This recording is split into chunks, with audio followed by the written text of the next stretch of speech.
Astro only की mobile app आप ज़रूर डाउनलोड कर लीजिए। प्ले स्टोर में जाइए और एस्ट्रो ओनली सर्च कीजिए, आपको एस्ट्रो ओनली की मोबाइल ऐप मिल जाएगी और वहाँ पर आप देश भर के जाने माने प्रतिष्ठित एस्ट्रोलॉजर्स के साथ में कॉल के ऊपर और चैट के ऊपर बेहद सस्ती कीमत पर बात कर सकते हैं। तो आगे बढ़ते हैं वीडियो में। आज हम बात कर रहे हैं लव मैरिज के वो कौन से योग होते हैं जिसके दम पर बोला जा सकता है कि इस व्यक्ति की, इस जातक की लव मैरिज की संभावनाएं 100% बन रही हैं। तो लव मैरिज को भी कुंडली से देखा जा सकता है कि व्यक्ति की लव मैरिज होगी या नहीं होगी। कुंडली को देखकर आप पता कर लगा सकते हैं कि आपकी कुंडली में क्या लव मैरिज के योग हैं, और यदि योग हैं तो आपको फिर प्रयास करना चाहिए उस स्थिति में। अन्यथा ऐसा होता है कि लव मैरिज या लव अफेयर जो है वो शादी तक नहीं पहुंच पाते और उस स्थिति में फिर दुख उठाना पड़ता है और जीवन भर ये समस्या रहती है कि काश वो व्यक्ति हमें मिल गया होता। तो हम कुछ योगों की बात कर रहे हैं। तो जैसा कि हमने बताया, विवाह के लिए एक सप्तम भाव, कुंडली का 7th हाउस बड़ा इंपॉर्टेंट होता है, तो उसको जरूर देखें।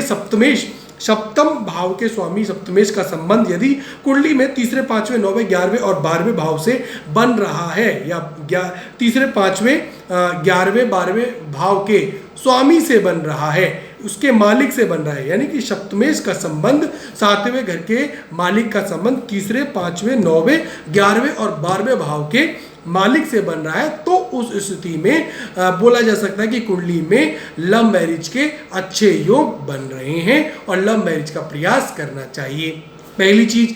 दूसरी चीज ये देखनी चाहिए कि सप्तमेश यदि कुंडली में पंचम के मालिक के साथ तीसरे, पांचवें, 7वें, 11वें, 12वें भाव में मंगल या चंद्रमा के साथ बैठा हुआ है, तो भी लव मैरिज के योग कुंडली में बनते हुए नजर आते हैं। सप्तमेश यदि पंचम के मालिक के साथ में तीसरे, पांचवें, 7वें, 11वें, 12वें भाव में मंगल या चंद्रमा के साथ बैठा हुआ है, तो भी लव मैरिज के अच्छे योग उत्पन्न होते हुए दिख जाते हैं।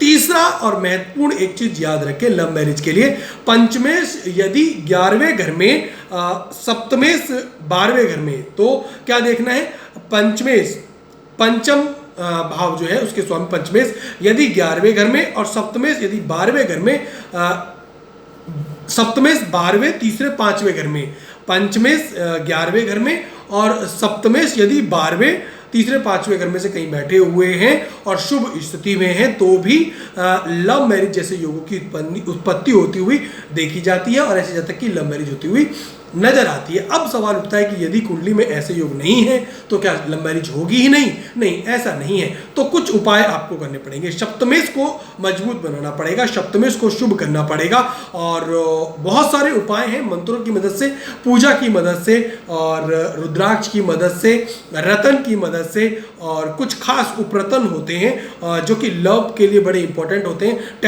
टैरो माता का बड़ा आशीर्वाद होता है लव मैरिज के लिए, तो उनसे भी कुछ उपाय होते हैं उनके, वो भी। और फिरोजा एक रतन होता है जो लव मैरिज के लिए बड़ा सहायक होता है, तो वो भी, लेकिन कुंडली दिखवाकर, जांच करवाकर ही इसका इस्तेमाल करना चाहिए। तो यदि ये योग नहीं है तो भी कुंडली में कुछ उपाय करके देखने चाहिए।